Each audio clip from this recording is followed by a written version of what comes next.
What's going on, dude? This Chris Paul situation is been quite the wild thing to me. Now, look, I don't know ball, but how could a legend be done like this on his farewell tour? Let's get into it. Since last season was my first season, actually following the NBA, I never actually got to watch Chris Paul play in any of his primes. Of course, not the Hornets, the Clippers. I only saw him passing, but I wasn't into basketball at that time, like the way I am now. And I didn't get to see him in Phoenix, right? I only saw him play in San Antonio. So I don't personally have any ties or connections to his career. But it is crazy to me how this situation has unfolded. So today, I just want to watch some highlights, learn about more about who he is and his legacy, and just more importantly, take time to appreciate his career. So, look, first thing I have is this Bleacher Report article that was released by Adam Wells today. And it is Chris Paul announces NBA retirement after being waived by the Raptors. So much joy and gratitude, quote unquote. Now, I just want to kind of go over this. Shout out to Adam Wells. Chris Paul is ending his Hall of Fame career a little sooner than expected. The 12-time All-Star issued a statement on Instagram announcing his retirement. Now, this statement, I'll read it. "This is it. After over 21 years, I'm stepping away from basketball. As I write this, it's hard to really know what to feel, but for once, most people would be surprised, I don't have the answer, lol. But mostly, I'm filled with so much joy and gratitude. While this chapter of being an NBA player is done, the game of basketball will forever be ingrained in the DNA of my life." I don't doubt that. I really think he's going to become a coach. Cold take. I've been in the NBA for more than half of my life, spanning 3 decades, which is so fucking crazy. It's crazy even it's crazy even saying that. Yeah, that is crazy, dude. Playing basketball for a living has been an unbelievable blessing that also came with lots of responsibility. I embraced it all, the good and the bad. As a lifelong learner, leadership is hard and is not for the weak. Some will like you and many people won't. But the goal was always the goal, and my intentions were always sincere. Damn, I love competing. Amen. Some people are just like that. And that's something that I have experienced folks like that in my life, where you get strong personalities. Some strong personalities like to lead. Other strong personalities don't. Both are completely valid. And I think when you get involved in a business, in a people business, specifically a business like the NBA, NFL, NHL, any sort of professional sport, I think there is a certain level of grace and a certain level of putting the people before the organization or the company that I don't think a lot of people really want to be there. I think a lot of people, especially folks that run these organizations, I think a lot of folks just want people to put the organization before the person.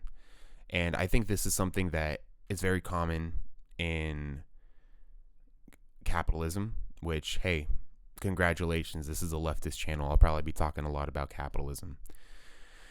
But it's very difficult to maneuver those things at the same time, right? But regardless, you have to give people grace, and you have to handle people's careers. You have to handle people's legacies with grace, and the Clippers did not do that.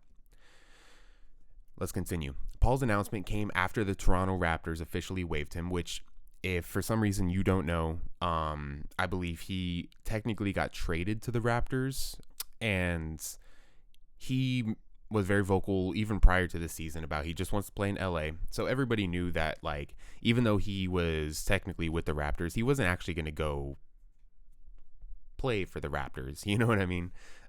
He wasn't actually going to go out to Toronto. So yeah, it had already been known that he was going to retire this season.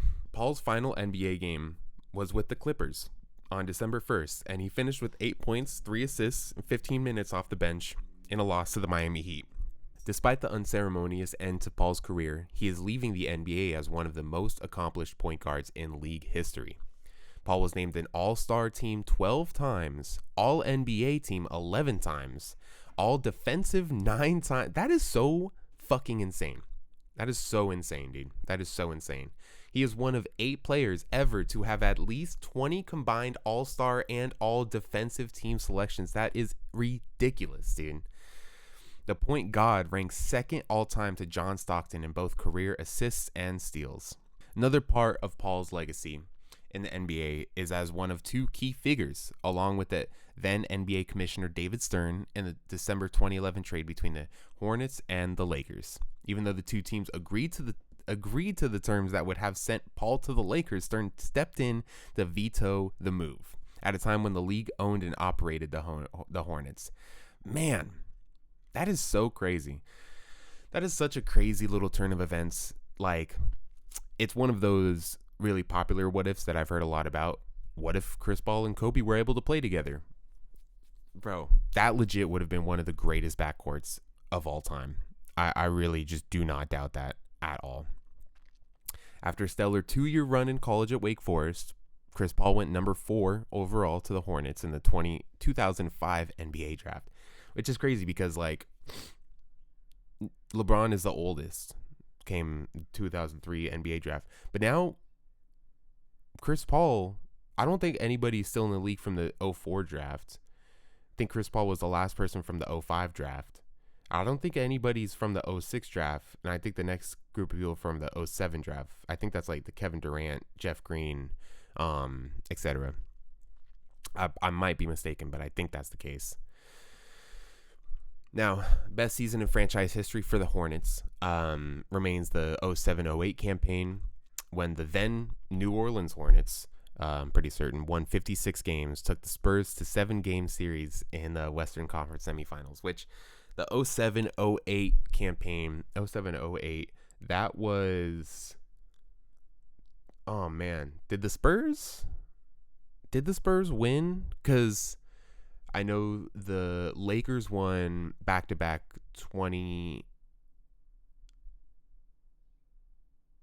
2009, 2010, or was it 2010 to 2011? No, because 2011 was the Dallas Mavericks. 2009, 2010, 2008 was the Boston Celtics. Okay, so I believe the Spurs lost to the Celtics in the finals. Paul did end up in Hollywood prior to the 2011-2012 season, but it was with the Clippers, not with the Lakers. He was a key figure in the greatest run of success in their franchise history. Dude, let me tell you something. Blake Griffin is one of my favorite players of all time. Personally, I love his play style. His highlights are so fucking fun to watch. Just that Lob City team was really one of the first teams I started to dive into when I started getting into the NBA. Such a fun team, dude. And yeah, it seemed like they really had something special in 2015.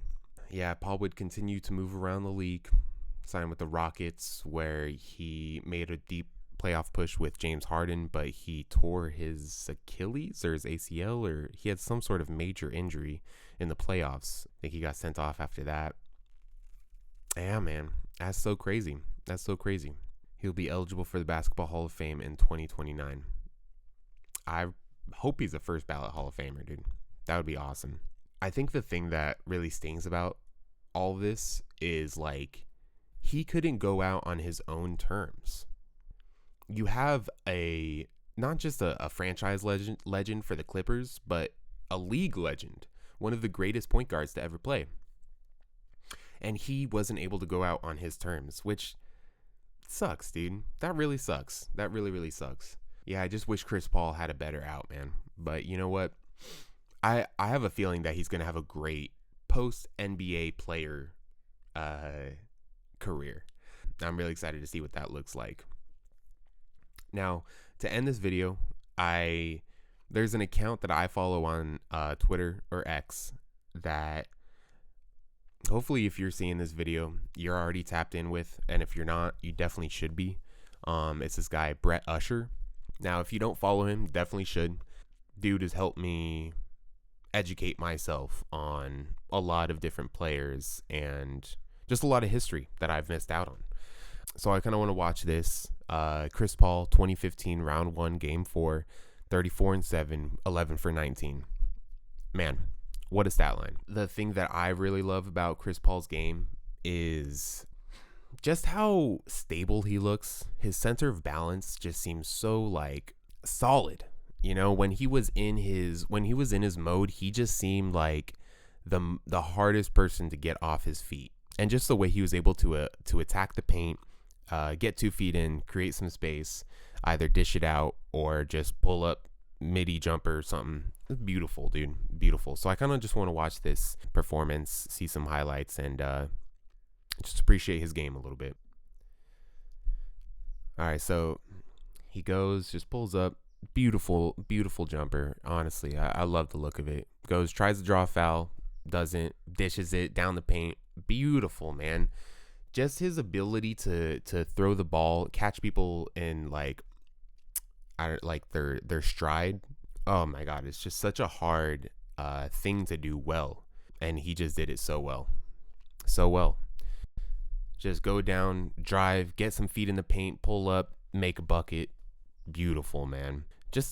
He seemed like the thing with Chris Paul too is he seemed like he generated so much energy from his feet, like on his jumper. He just push up and it just looks like he generates a great amount of energy and momentum, which is, from my understanding, that's just how you have to have a jump shot, but like is so visible for him, which I love so much, dude. Man, just the way he has, it just looks like he always had control, you know. That's great.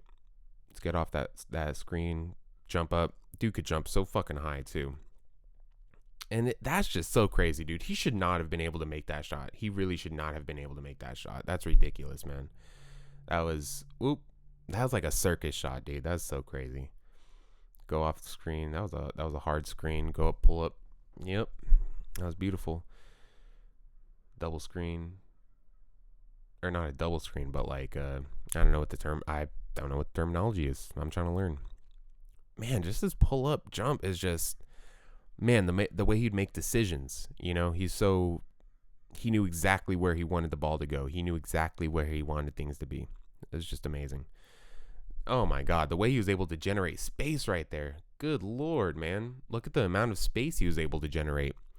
Oh my God, man. That's just beautiful basketball, honestly. Now, Brett Usher made this other post. His 07-08 year, age 22, 21 points per game, 4 rebounds, 11.5 assists per game, 2.5 steals per... Dude, that is just... Oh my God, that is so crazy. Led league in assists and steals, all-star, all-NBA first team, all-defensive second team, led New Orleans to a franchise best 56 wins, finished second in MVP voting, averaged 24, 5, 11, and 2. Dude, that is so crazy. Lost to the Spurs at 7 in Western Conference Finals. That is so crazy, man. That is just so crazy, especially just in the time period that was in, man. Like, golly, man. What a beast. What a point guard, bro. Chris Paul deserves the love, man. And I see so many people hate on him online, and it's just so disheartening to see, man, because like, dude was such a special talent, man. Shout out to CP3. I want to start getting jerseys, and I think I want a Chris Paul jersey to be one of my first jerseys. For this to happen in like the second NBA season that I'm like really into, sucks, but I'm glad that I was able to catch the tail end of it. I'm glad I was able to kind of see his his antics, the All-Star game last season, and all that jazz. So I just really appreciate Chris Paul. I really appreciate the athlete he was, and I really appreciate what he gave to the game and to the people that love basketball. So that's what we want to do. We just want to appreciate players. We want to appreciate the people. But anyways, dude, if you if you watch this, that's sick. Appreciate it, dude. Have a good one.